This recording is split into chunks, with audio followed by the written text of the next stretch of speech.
Intro, the real battle. Most traders think they're battling the market. They aren't.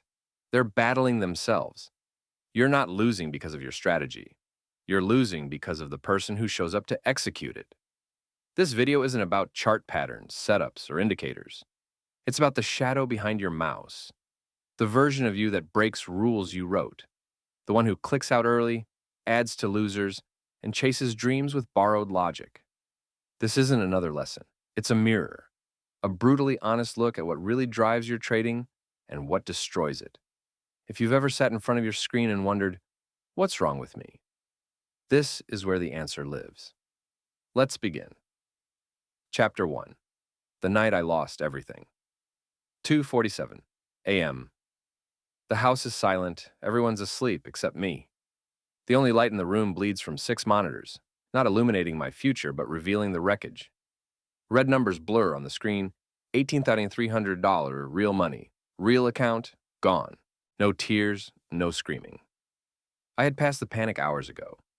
What was left wasn't even human, just a shell, staring at loss like it was art. And the worst part? I followed every rule. I journaled, I meditated. I had a plan detailed like a war manual. And I still blew up. Twice. That night, clarity didn't arrive gently. It came like a wrecking ball wrapped in silence. And it whispered, the market didn't break you. You did. Chapter 2. Discipline is not enough. People say, be disciplined. But discipline is often just a disguise, a mask we wear to pretend we're in control. Until life happens. The sick child, the mounting debt, the desperate need to make this trade work. That's when your real trader shows up. Not the one who wrote the plan, the one who's terrified, angry, ashamed. We don't trade from strategy. We trade from identity. When your back's against the wall, you don't become the best version of yourself. You become the most familiar one. For me, it was the provider in panic, willing to risk the future just to stop the bleeding. Chapter 3. The Market is a Mirror. You think you're trading charts? You're not. You're trading your beliefs about money, about worth, about pain. Every trade reflects what you believe you deserve. If you believe wealth is unsafe, you'll sabotage it. If you believe struggle makes you worthy, you'll create it. The market isn't punishing you. It's reflecting you. The parts you haven't met yet. The wounds you never healed. That $20,000 wasn't tuition.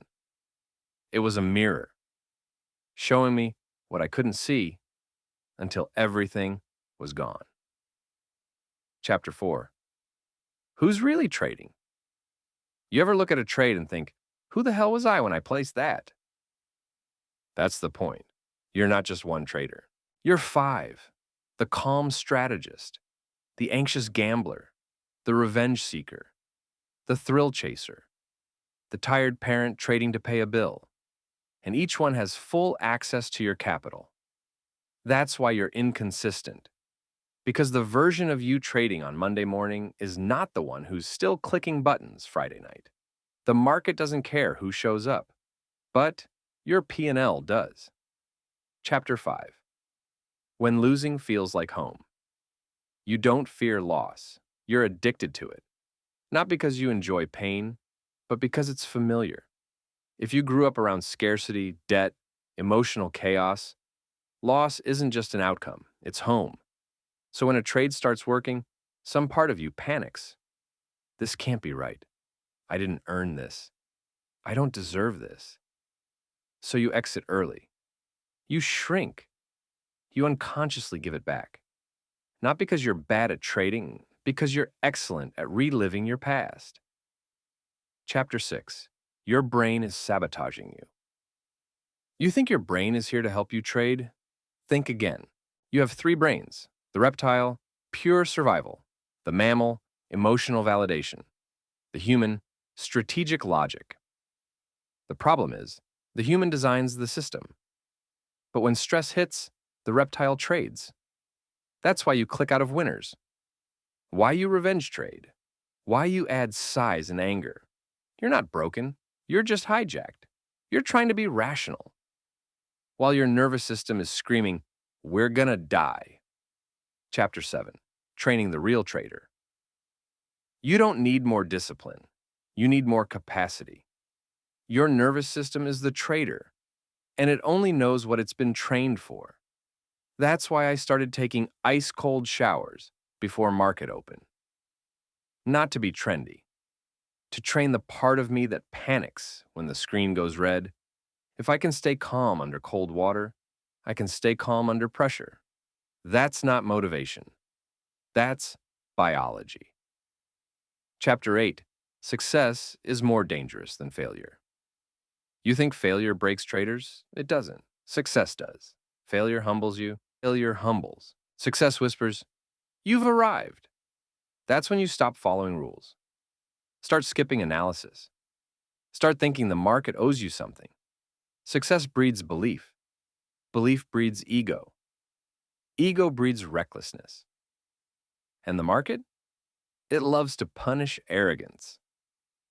That's why I practice losing on purpose, in sim. 10 bad trades in a row, not to learn setups, but to remember pain, to keep the edge sharp. Chapter 9. Trading as addiction. Most traders aren't chasing freedom. They're chasing dopamine, every click, every candle, every maybe trade. It's not strategy. It's a chemical high. I knew I was hooked when I couldn't eat dinner without checking my phone, when silence felt unbearable, when wins didn't bring peace, only the craving for more. We call it passion. But let's be honest, it's addiction in disguise. And until you detox, you'll keep trading for stimulation, not results. Chapter 10. The market is not real. The market doesn't exist. Not really, it's just light on a screen. Neutral, silent, empty, until you look at it. Then it becomes you. Your hope, your fear, your childhood beliefs, your emotional state. 10 traders see 10 different realities. Not because the chart changed, because they did. So if you're seeing chaos, check your state. The chart is fine. You're the one who's off. Chapter 11. The Infinite Game. Most traders play to win. I play to evolve. There's no final boss, no trophy, no endgame. Just breath, presence, clarity. Every trade is a lesson. Every trigger is a doorway. When you stop chasing money and start pursuing mastery, the whole game changes. You don't trade to escape anymore. You trade to meet yourself. And that is what makes you unshakable. Closing. This is who you are now. You made it here. Not because you wanted to win trades, but because you're ready to stop lying to yourself. You're not here to gamble. You're not here to perform. You're here to transform. So ask yourself, what version of me do I need to become so that success isn't a miracle? It's inevitable? You already know the answer. You've been looking at it the whole time. Not in the charts, not in a strategy, in the mirror.